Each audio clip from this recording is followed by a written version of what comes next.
Kita akan membaca Alkitab, dan pembacaan Alkitab kita saya ambil di dalam kitab Matius 24 ayat 27 hingga ayat yang ke-28. Matius 24 ayat 27 hingga ayat yang ke-28, firman Tuhan demikian.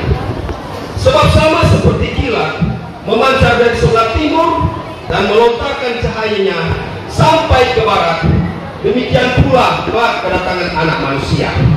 Di mana ada bangkai, di situ burung nasar berkerumun. Demikian firman Tuhan. Shalom. Shalom. Bapak Ibu Saudara sekalian, pertama-tama kami dari tim Komando Pasukan Kristus Mission. Jadi di sini sebenarnya kami banyak. Kebetulan yang melaksanakan KKR Penginjilan Jalanan ini adalah dari Komando Pasukan Kristus Mission Minahasa Utara.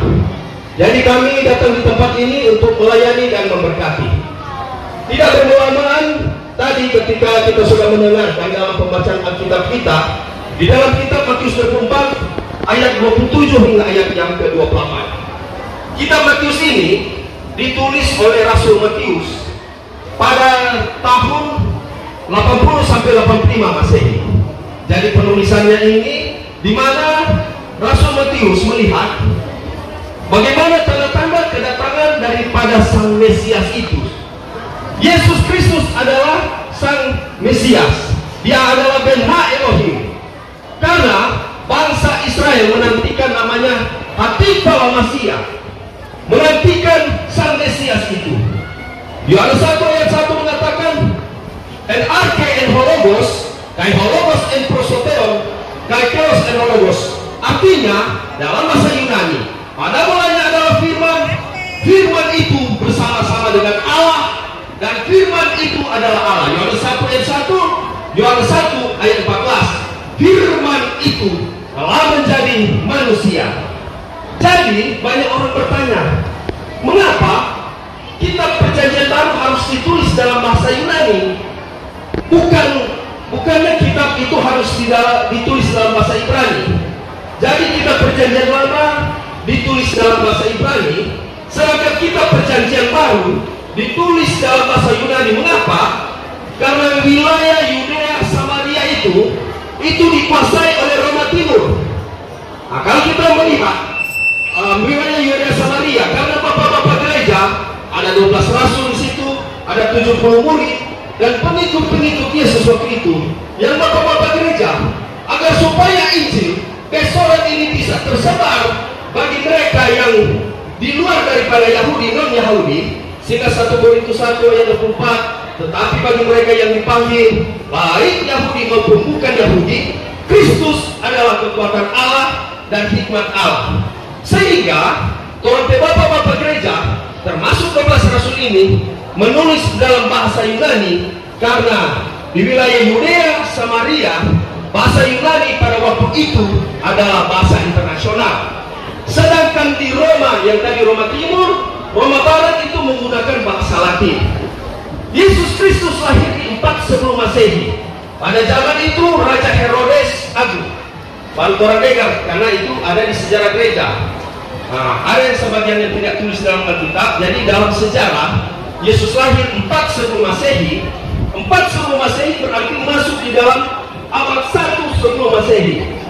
Apa maksudnya? Abad 1 sebelum Masehi artinya mulai dari tanggal tahun 1 sebelum Masehi sampai 100 sebelum Masehi. Sebelum Masehi artinya hitung mundur. Kalau kita pakai penanggalan, kalender yang saat ini kita pakai adalah kalender Gregorian, sehingga banyak orang bilang nih, kenapa Yesus itu lahir di 25 Desember dan orang merayakan, itu kita pakai kalender Gregorian. Tetapi bapak-bapak gereja kita pakai kalender Julian. Yesus lahir 4 sebelum Masehi. Pada zaman itu Raja Herodes Agung. Herodes Agung ini ada anak-anaknya, Herodes Antipas. Herodes Antipas itu Yesus apa? Dia mati di 33 Masehi. Di 33 Masehi itu lahirnya gereja. Dalam bahasa Yunani disebut Eklesia dengan tugas gereja, Marturia, Diakonia, Koinonia, bersaksi, melayani, bersekutu. Dengan hadirnya Yesus Kristus ke dunia ini, hubungan antara Allah dengan manusia sudah putus. Roma 3 ayat 23, karena semua orang telah berbuat dosa dan hilang kemuliaan Allah, diutuslah sang firman itu. Dialah Yesus Kristus, Isa Al-Masih. Dia adalah Ben Elohim, dia adalah anak Allah, datang ke dunia untuk menyelamatkan manusia yang berdosa. Apa sangkut paut dengan Matius 24 ayat 27? Sebab sama seperti kilat yang memancarkan dari sebelah timur dan melontarkan cahayanya sampai ke barat, demikianlah pula kelak kedatangan anak manusia. Orang Kristen harus rajin belajar Alkitab.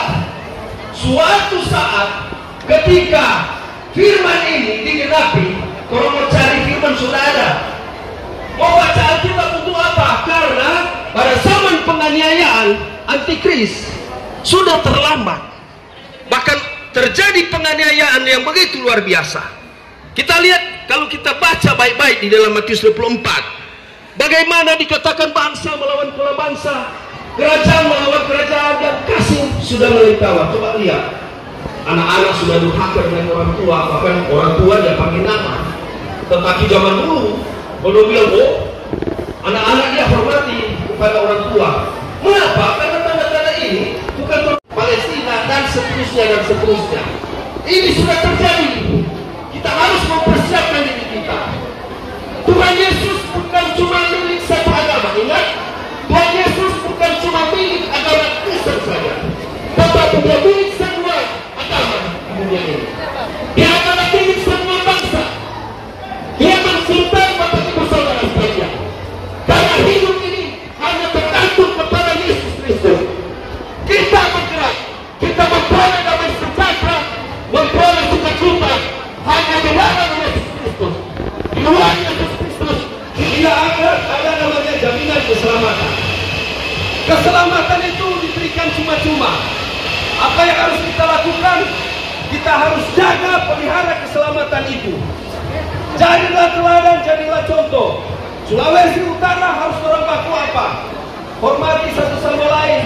Karena kita ini bukan cuma agama Kristen, ada agama Muslim di sini, ada berbagai denominasi gereja. Berarti kita apa? Ibrani 12 ayat 14 mengatakan, berusahalah hidup damai dengan semua orang dan kejarlah kekudusan, sebab tanpa kekudusan orang tidak bisa melihat Tuhan. Sehingga orang bilang, oh hebat, orang Kristen bukan saja cuma menyampaikan firman saja, tetapi dia melakukan firman Tuhan yang memberikan teladan contoh, sehingga kita masuk di dalam rencana Allah itu sendiri. Semoga renungan yang singkat ini, pendek ini, bermanfaat buat kita semua. Shalom Alaikum Hamasiah, Kristus Anesti, Alitos Anesti. Amin.